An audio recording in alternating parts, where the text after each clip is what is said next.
우리 다시 한번 마음을 다짐하겠습니다. 주여 말씀하옵소서. 말씀대로 지켜하는 우리 모두가 되기를 축복합니다. 오늘 설교의 제목은 내 이웃을 사랑하라입니다. 내 이웃을 사랑하라.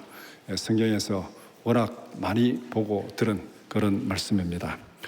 우리가 예수님께서 성경의 십계명을 이렇게 요약 정리하셨습니다. 첫 번째는 마음을 다하고 목숨을 다하고 뜻을 다하여 주 너희 하나님을 사랑하라. 이것이 첫 번째고, 두 번째는 내 이웃을 내 자신과 같이 사랑하라. 이렇게 말씀하셨습니다. 성경의 많은 계명을 요약하면은 10가지로 요약할 수 있고, 그 10가지를 또 더 요약하면은 이렇게 두 마디로 딱 요약할 수 있습니다. 하나님을 사랑하고 이웃을 사랑하라. 이렇게 예수님께서 계명을 정리했습니다. 그러니까 예수님의 이 강론을 듣고 있던 한 율법사가 이제 이 예수님 앞에 좀 잘 보이려고, 자기는 평소에 율법을 잘 지키고 있다, 그래서 잘 보이려고 이렇게 질문했습니다. 내 이웃이 누구입니까? 내 이웃이 이런 사람이다. 그러면 이 율법사가 나는 그 이웃을 사랑하고 있습니다, 이 말을 하려고 지금 이제 이 잘 보이려고 예수님 앞에 이렇게 질문했습니다.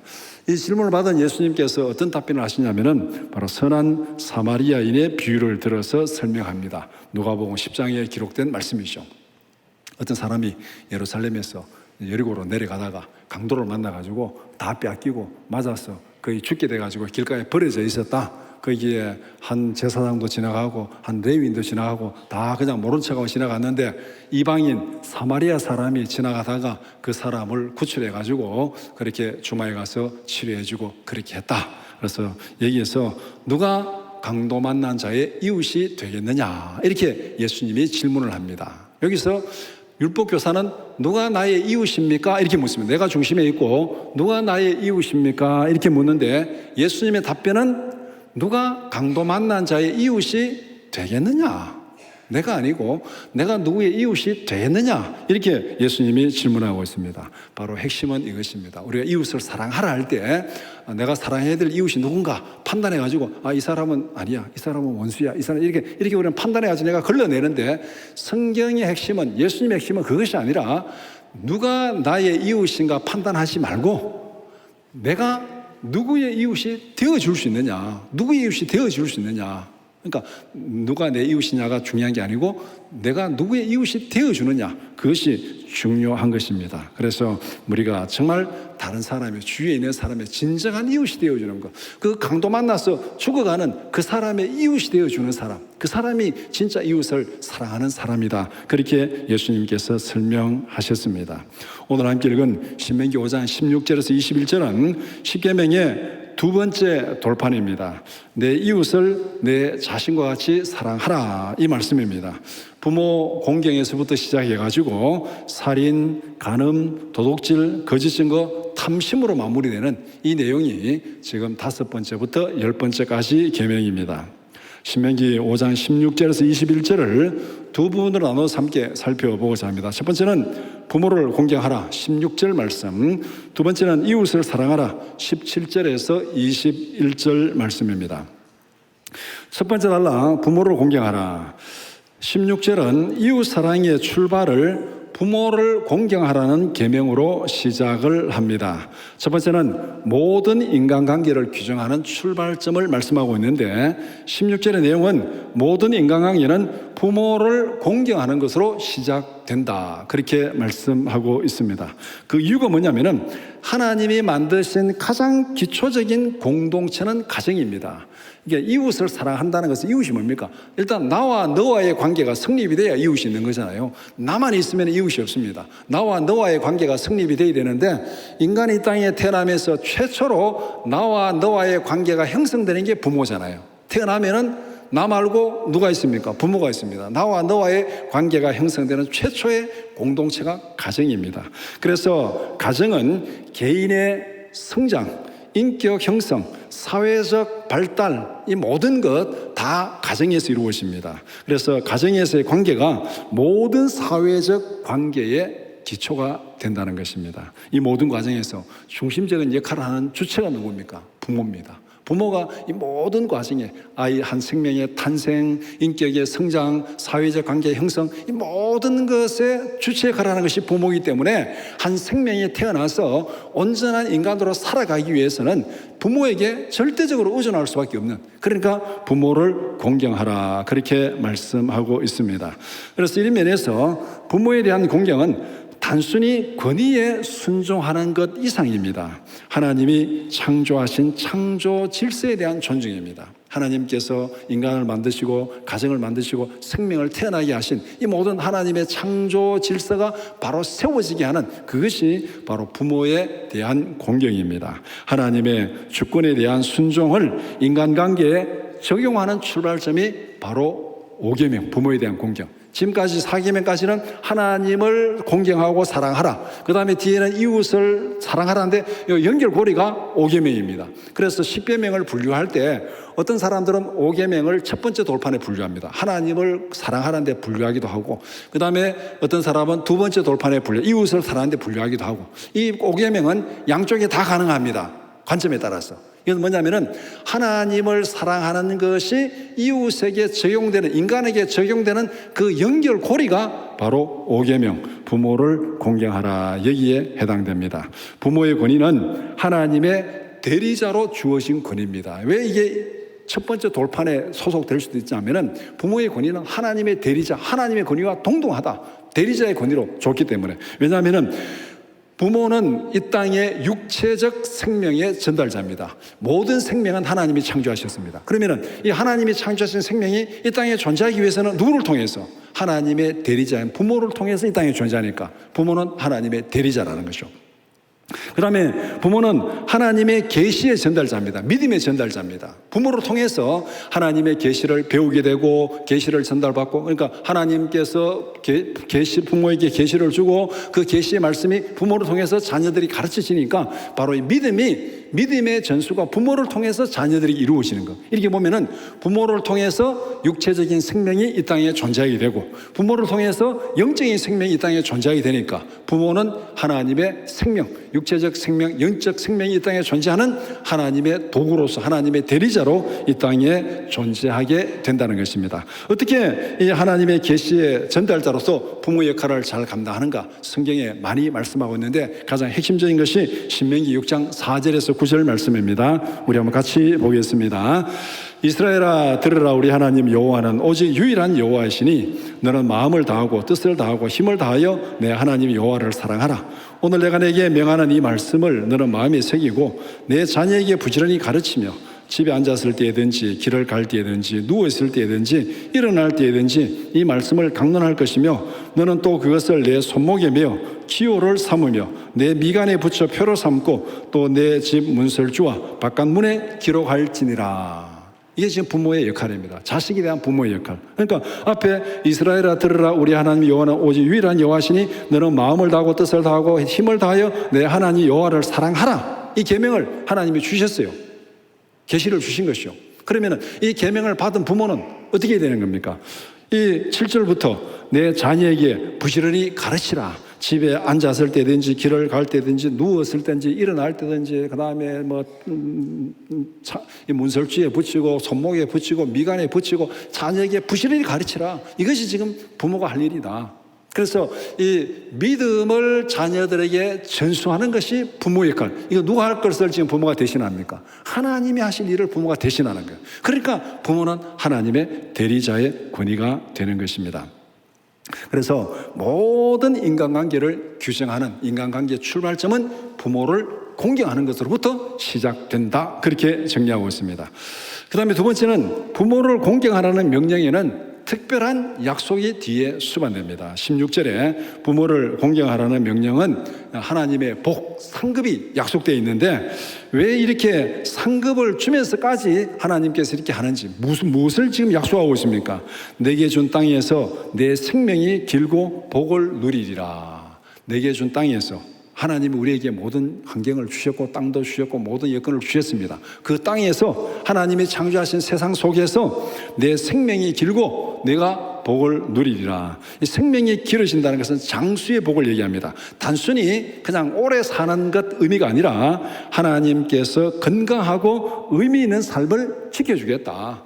네가 부모를 공경하고 이렇게 살아가면은 하나님이 주신 땅에서 건강하고 의미 있는 삶을 하나님께서 지켜주겠다. 그렇게 말씀합니다. 그 다음에 네가 복을 누리리라. 형통하고 번영의 복, 삶의 풍성함과 공동체의 번영을 누리는 그런 복을 주시겠다. 그렇게 말씀하고 있습니다. 그러니까 이 여러 계명들이 있는데 하나님께서 이 하나님을 사랑하라 할 때 거기에 약속이 붙었습니다. 네가 천대까지 복을 받으리라. 그런데 이제 이 두 번째 돌판으로 넘어오면서 부모를 공경하라면서 여기에 약속이 붙습니다.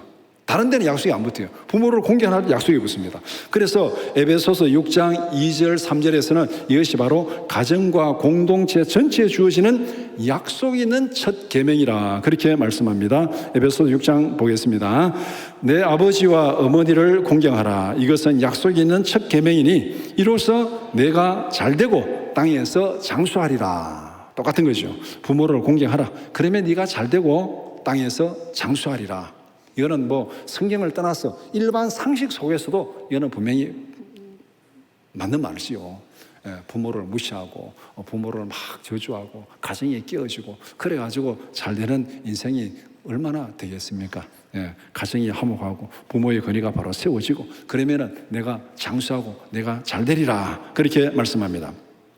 그러면은 하나님께서 이러한 특별한 약속을 주시면서까지 부모 공경을 장려하는 이유가 무엇입니까? 그 이유는 부모 공경이 하나님과 관계뿐만 아니라 모든 인간관계의 기초이기 때문입니다. 그러니까 부모를 공경하는 것은 하나님을 공경하는 거예요.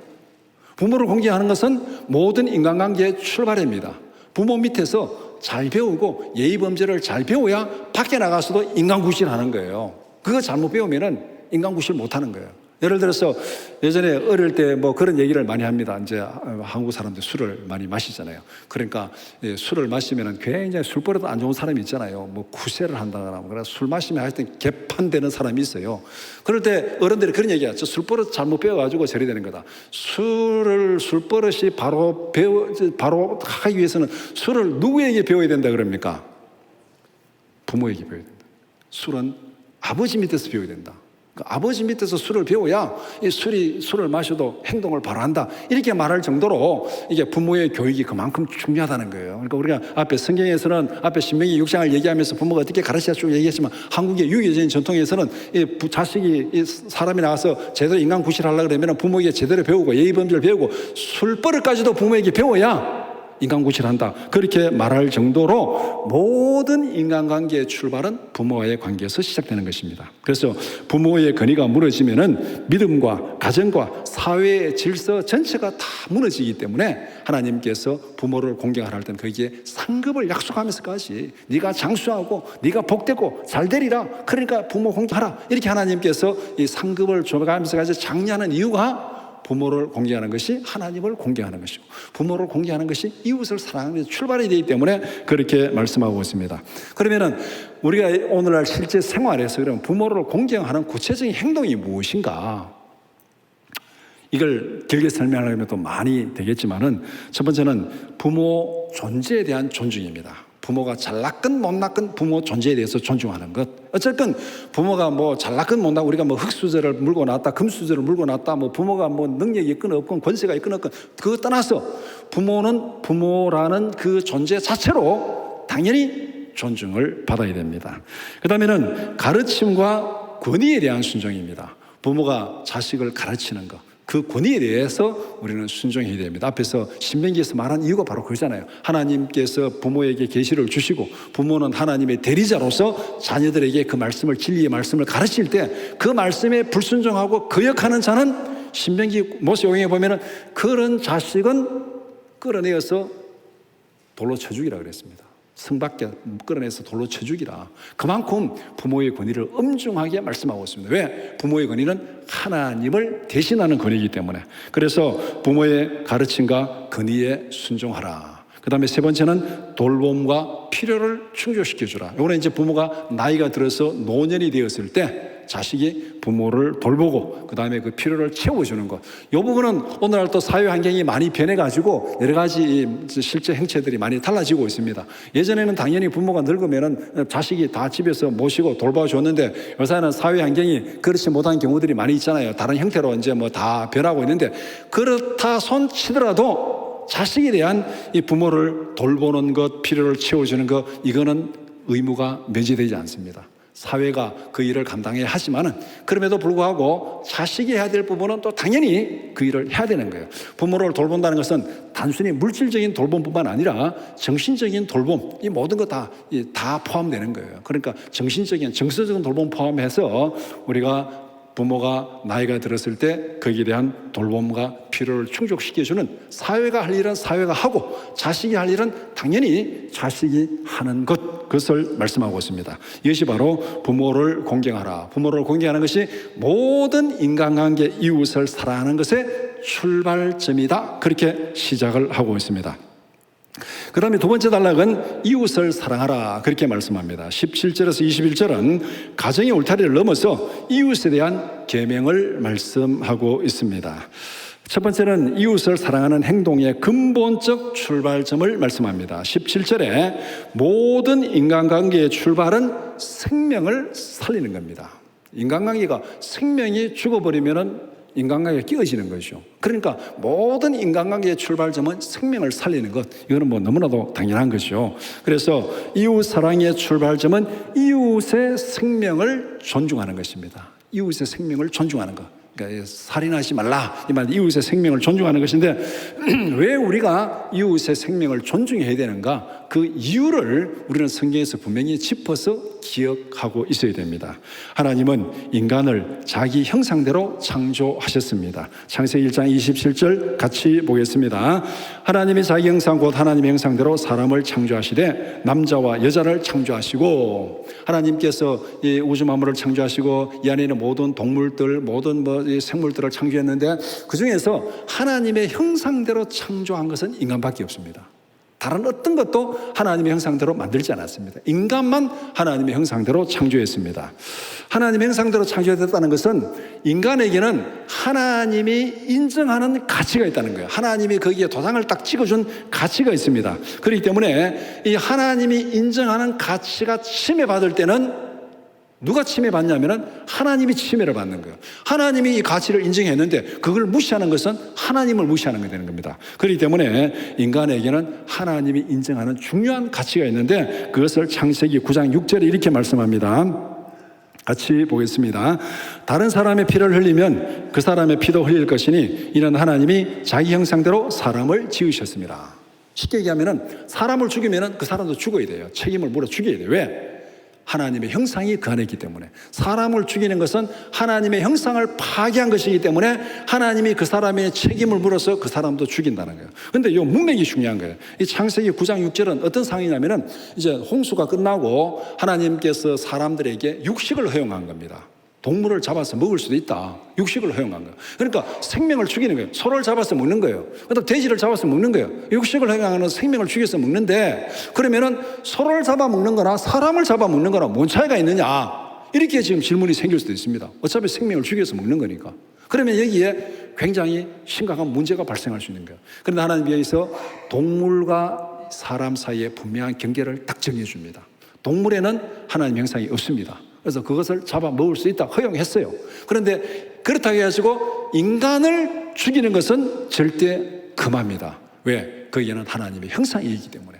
하나님의 형상이 들어있는 인간은 절대 손대지 말아라. 그것은 하나님을 도전하는 것이고 하나님의 권위를 무시하는 것이기 때문에 절대 그렇게 해서는 안 된다고 말씀합니다. 그래서 이웃 사랑의 출발점은 생명을 존중하는 것인데 모든 사람은 하나님의 형상대로 만들어진 하나님이 인정하는 가치가 있기 때문에 이것은 흔히 말해서 신성불가침입니다. 사람이 손대면 안 돼요. 생명은 하나님의 손에 있습니다. 모든 생명의 권한은 하나님께 있기 때문에 인간이 그것을 해치는 것은 하나님의 권한을 침범하는 것이 된다. 그렇게 말씀합니다. 그래서 살인하지 말라는 계명의 그런 구체적인 의미는 뭐냐? 어떻게 하는 것이 살인하지 않는 거냐? 세 가지로 우리가 생각해 보면 첫 번째는 직접적인 살인을 금하는 거, 이거는 뭐 너무나도 당연한 거죠. 사람의 생명을 죽이는 거, 물리적으로 죽이는 거, 이걸 금하는 겁니다. 그 다음에 간접적인 살인 행위도 금지합니다. 말로나 행동으로 다른 사람을 괴롭히고 그 다음에 해치고 마음에 상처를 주고 이 모든 것도 금지하는 거예요. 예, 생명이 상처를 받는 거, 생명에 피해를 입는 거, 죽이지는 않지만은 생명을 괴롭히는 것, 그것까지도 하나님께서 금하고 있습니다. 마태복음 5장 21절에서 22절 말씀 같이 보겠습니다.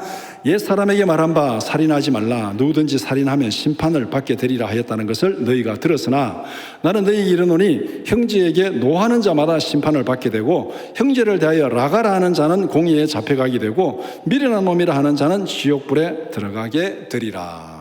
말과 행동으로 이웃을 괴롭히고 그렇게 하는 자는 살인하는 죄를 짓는 것이다. 예수님이 그렇게 딱 해석해 주셨어요. 그러니까 간접적인 살인, 그 사람을 생명을 죽이는 것뿐만 아니라 그 사람의 생명을 해치고 괴롭히는 이것까지도 살인죄에 해당된다, 그렇게 말합니다. 그 다음에 이 살인하지 말라는 구약의 이 십계명의 모든 이 금지 명령, 살인하지 말라는 그 반대를 적극적으로 시행하라는 겁니다. 금지는 그 반대를 적극적으로 행하라는 긍정의 명령입니다. 그래서 우리가 이 열정기도 십계명 이 기도 10가지를 하면서 그 모든 것은 금지를 긍정으로 바꿔서 우리가 기도하는 것이 10가지 기도 제목입니다. 그래서 살인하지 말라는 생명을 죽이고 생명을 괴롭히는 것, 그것뿐만 아니라 더 적극적으로 생명을 보호하고 살리는 적극적인 행동을 포함하는 것입니다. 그래서 이웃을 사랑하라. 어떻게 하는 거죠? 예를 들어서 지금 앞에서 사마리아인의 비유를 들었죠. 예수님이 강도 만나서 사람이 지금 죽어가고 있습니다. 그 사람 그대로 두면 죽습니다. 그러면 제사장이 지나갔어요. 그 다음에 레위인이 지나갔어요. 그 사람이 살인했습니까? 살인 안 했어요. 죽이지 않았어요. 그냥 그 사람, 강도 만나서 있는 사람 그대로 두면 죽어요. 그런데 그냥 지나갔는데 이웃을 사랑한 거냐? 사랑한 것이 아니라 그랬어요, 예수님이. 그럼 누가 사랑한 거냐? 사마리인이 지나가다가 강도 많은 사람을 구출해가지고 치료해주고 다시 회복시켜줬어요. 이 사람이 이웃을 사랑한 거다. 그러면은 사마리아인은 죽어가는 생명을 살리고 건강하게 풍성하게 살아가도록 만들어준 거예요. 이것이 살인하지 말라는 계명이 포함하고 있는 이웃의 사랑을 실천하는 겁니다. 그러니까 살인하지 말라는 단순히 생명을 죽이거나 괴롭히는 것을 떠나서 긍정적인 면에서 생명을 보호하고 살리는 적극적인 행동을 포함하고 있다. 예수님도 분명히 말씀합니다. 요한복음 10장 10절 말씀 같이 보겠습니다. 도둑이 오는 것은 도둑질하고 죽이고 멸망시키려는 것뿐이요 내가 온 것은 양으로 생명을 얻게 하고 더 풍성히 얻게 하려 함이라. 예수님 오신 목적은 생명을 얻게 하고 더 풍성히 얻게 하는 것, 살인하지 말라는 계명 속에 바로 이 긍정적인 이 적극적인 행동을 포함하고 있습니다. 그래서 오늘날 우리가 살아가면서 살인하지 말라는 계명을 지키기 위해서는 바로 이 적극적인 생명을 살리는, 생명을 보호하는 이 일을 해야 되는 겁니다. 생명을 경시하는 모든 행동과 태도를 고치라. 이것을 예를 하면 굉장히 이 안에는 많은 윤리적인 이슈들이 들어 있습니다. 낙태, 폭력, 집단 괴롭힘, 생명을 해치는 모든 행동들, 이거는 다 살인하는 행위입니다. 살인하지 말라는 이 모든 행동을 금지하고 생명을 풍성케 하고 생명을 보호하고 살리는 거기에 집중하는 적극적인 행동이 포함되어 있습니다. 이것이 바로 이웃을 사랑하는 거잖아요. 두 번째는 이웃을 해치는 행동의 뿌리가 무엇인지를 말씀합니다. 18절에서 21절 모든 악행의 밑바닥에는 탐심이 자리 잡고 있다, 그렇게 말씀합니다. 탐심이 이웃을 해치는 근본적인 내적 동기라고 말씀합니다. 살인, 간음, 도둑질, 거짓 증거는 외부적인 행위입니다. 외부적인 행위가 행동으로 나타나기 위해서는 우리 마음 안에서 생각이 먼저 돌아가야 되는 것이죠. 사람을 죽이는데 갑자기 어떻게 아무 생각 없이 죽이는 경우는 없잖아요. 사람을 죽이는 데는 다 나름대로 뭔가 원한이 맺히고 뭔가 계획이 있고 이 틈을 봐가지고 이렇게 세밀하게 해가지고 죽이잖아요. 어쨌든 간에. 그러면 외부적인 행동으로 나타나기 위해서는 이미 우리 안에 뭔가 악한 마음이 작동해야 되는데 그 기초가 뭐냐면은 탐심이라는 겁니다. 출발점은 내가 더 가시려고 이웃을 희생시키는 마음의 욕망, 이것이 탐심이에요. 이게 작동해가지고 다른 사람에게 살인하기도 하고 간음하기도 하고 도둑질하기도 하고 거짓 증거하기도 하는 이런 악행이 나타난다는 겁니다. 그러면은 탐심이 다른 네 가지 죄와 어떻게 연결되는지를 오늘 본문에서 말씀하고 있습니다. 21절에 보면은 탐내지 말라. 그냥 탐심을 품지 말라 이렇게 하지 않고 내 이웃의 아내를 탐내지 말라. 내 이웃의 집이나 밭이나 남종이나 여종이나 소나 낙이나 탐심에는 뭔가의 대상이 있다는 겁니다. 그걸 탐내지 말라. 그러니까 21절은 앞에 17절까지 다 연결되는 거예요. 다 연결되는 거. 이렇게 연결해서 탐심이 기초가 돼가지고 앞 행동과 다 연결되는 겁니다. 그러면은 탐심이 살인으로 연결됩니다. 욕망이 좌절될 때 증오가 폭발하고 사람을 죽이게 됩니다. 최초의 살인사건이 이걸 잘 보여줍니다. 창세기 4장 6절에서 8절 같이 보겠습니다. 여호와께서 가인에게 이르시되 내가 분하여함은 어찌 됨이며 안색이 변하면 어찌 됨이냐. 내가 선을 행하면 어찌 낯을 들지 못하겠느냐. 선을 행하지 아니하면 죄가 문에 엎드려 있느니라. 죄가 너를 원하나 너는 죄를 다스릴지니라. 가인이 그의 아우 아벨에게 말하고 그들이 들에 있을 때에 가인이 그의 아우 아벨을 쳐 죽이니라. 이게 최초의 살인사건인데 가인의 자기의 하나님 앞에서 나는 의롭고 나는 잘했다 하는 자기의가 무시당한 거예요. 그리고 아벨과 비교해가지고 아벨은 의롭다함을 받고 자기는 의롭다함을 못 받았어요. 그러니까 자기의가 무시당한 자존심이 딱 깨어졌어요. 그리고 그 다음에 비교해가지고 아벨과 비교해가지고 아벨하고는 아무 관계없어요. 자기 잘못한 거 아벨하고 아무 관계없는데 아벨과 비교해가지고 누군가 내가 뭔가 지금 무시당하고 내 자존심이 깨어지고 뭔가 내 욕심이 무너질 때는 희생양을 찾습니다. 누구에게 이걸 쏟아놔야 돼요. 분노가 폭발하면 누구에게 쏟아놔야 되는데 그것을 아무런 잘못 없는 아벨에게 그 분노를 폭발시키고 사람을 죽이게 되는 거예요. 그러니까 우리가 사람을 죽인다는 것은 다 그 안에 뭔가 자기에 채워지지 않는 이 욕망이 분노로 폭발해가지고 그 사람을 죽이게 되는 그것이 바로 탐심이 결국은 살인으로 이어지는 관계를 여기서 말씀하고 있습니다. 그 다음에 탐심이 간음으로 연결됩니다. 성적 욕망과 소유욕이 가정을 파괴시킵니다. 사무엘하 11장 2절에서 4절 같이 보겠습니다. 저녁 때에 다윗이 그의 침상에서 일어나 왕궁 옥상에 거닐다가 그곳에서 보니 한 여인이 목욕을 하는데 심히 아름다워 보이는지라. 다윗이 사람을 보내어 그 여인을 알아보게 하였더니 그가 아뢰되 그는 엘리암의 딸이요 햇사람 우리아의 아내 바세바가 아니니까 하니 다윗이 전령을 보내어 그 여자를 자기에게로 데려오게 하고 그 여자가 그 부정함을 깨끗하게 하였으므로 더불어 동침하며 그 여자가 자기 집으로 돌아가니라. 이 다윗의 탐심이 우리아의 가정을 깨고 결국은 다윗 자기의 가정도 칼이 떠나지 않는 피 흘림이 떠나지 않는 그런 비극으로 몰아가는 그런 행동이 되었습니다. 그 다음에 탐심이 도둑질로 연결됩니다. 자기 욕심을 채우기 위해서 이웃의 소유를 훔치고 약탈하는 이런 거 더 이상 말할 필요가 없는 것이죠. 그 다음에 탐심이 거짓 증거로 연결됩니다. 탐심이 정의와 진실을 왜곡시키는 이런 악행으로 나타납니다. 그 대표적인 사건을 열왕기상 21장 7절에서 15절 같이 보겠습니다. 그의 아내 이세벨이 그에게 이르되 왕이 지금 이스라엘 나라를 다스리시나이까 일어나 식사를 하시고 마음을 즐겁게 하소서. 내가 이스라엘 사람 나봇의 포도원을 왕께 드리리다 하고 아합의 이름으로 편지들을 쓰고 그 인을 치고 봉하여 그 성읍에 나봇과 함께 사는 장로와 귀족들에게 보내니 그 편지 사연이 이르기를 금식을 선포하고 나봇을 백성 가운데 높이 앉힌 후에 불량자 두 사람을 그의 앞에 마주 앉히고 그에 대하여 증거하기를 내가 하나님과 왕을 저주하였다 하게 하고 곧 그를 끌고 나가서 돌로 쳐 죽이라 하였더라. 일단 등등등 내려가서 15절 이세벨이 나봇이 돌에 맞아 죽었다 함을 듣고 이세벨이 아합에게 이르되 일어나 그 이스라엘 사람 나봇이 돈으로 바꾸어 주기를 싫어하던 나봇의 포도원을 차지하소서. 나봇이 살아있지 아니하고 죽었나이다. 이 내용이 뭐냐면은 여러분 잘 아시겠지만은 아합이 왕이 돼가지고 굉장히 권力있는 왕이 되었습니다. 그러니까 자기 왕궁 옆에 나봇의 포도원이 있었습니다. 그래서 왕이 요거 내가 정원으로 만들면 참 좋겠다 그렇게 생각하고 나봇에게 이거 내게 팔아라. 그러면 내가 이걸 내 정원으로 만들겠다. 그러니까 나봇이 안 됩니다. 조상으로 받던 유업인데 하나님은 조상으로 받던 유업을 다른 사람이 주는 거 하나님이 금했습니다. 하나님이 금했기 때문에 나는 왕에게 팔 수 없습니다. 이렇게 말했어요. 그러니까 아합이 그 말을 들으니까 지금 하나님의 계명이니까 어떻게 아합도 어떻게 할 수가 없어요. 그래서 지금 고민을 하고 있는 거예요. 밥맛이 없는 거예요, 지금. 이걸 다 그냥 정원으로 만들면 좋겠는데, 나봇이 안 판다니까 지금 막 욕심이 생긴 거잖아요. 그러니까 막 밥맛도 떨어지고 어떻게 할 수 없어 끙끙 있으니까 이세벨이 딱 보고, 아이고, 왕이 지금 엉뚱한 가지고 고생합니까? 하면 내가 알아서 할 테니까 걱정하지 마세요. 그래가지고 지금 있는 대로 다 음모를 꾸며가지고 이렇게 금식을 선포하고 나봇을 높은 자리에 앉혀놓고 거기에 불량배 두 사람 돼가지고 거짓 증거하게 하는 거예요.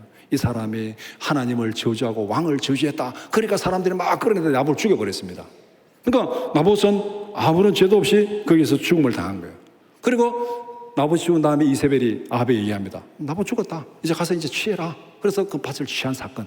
그러니까 밭을 가지고 정원을 만들게 했다는 이 욕심이 거짓 증거를 하게 하고, 그 다음에 사람을 죽이게 하고, 그 다음에 남의 재산을 탈취하는, 여기서 뭡니까?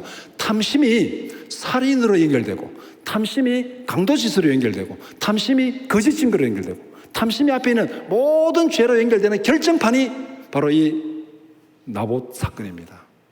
탐심이 얼마나 살인으로, 도둑질로, 강도짓으로, 그 다음에 이 거짓 증거로 연결되는지를 잘 보여주고 있습니다. 탐심은 하나님보다 자신을 더 사랑하는 타락의 근원입니다. 모든 죄는 이웃에 대한 죄뿐만 아니라 하나님에 대한 죄까지, 인간이 범하는 모든 죄는 마음에 있는 탐심으로부터 시작되는 거예요. 창세기 3장 5절 6절 같이 보겠습니다. 너희가 그것을 먹는 날에는 너희 눈이 밝아져 하나님과 같이 되어 선악을 알 줄 하나님이 아심이니라. 여자가 그 나무를 본즉 먹음직도 하고 보암직도 하고 지혜롭게 할 만큼 탐스럽기도 한 나무인지라. 여자가 그 열매를 따먹고 자기와 함께 있는 남편에게도 주매 그도 먹은지라. 하나님 앞에 반역하는 출발이 바로 탐심입니다. 탐심. 그 다음에 야고보서 1장 13절에서 15절 말씀 같이 보겠습니다.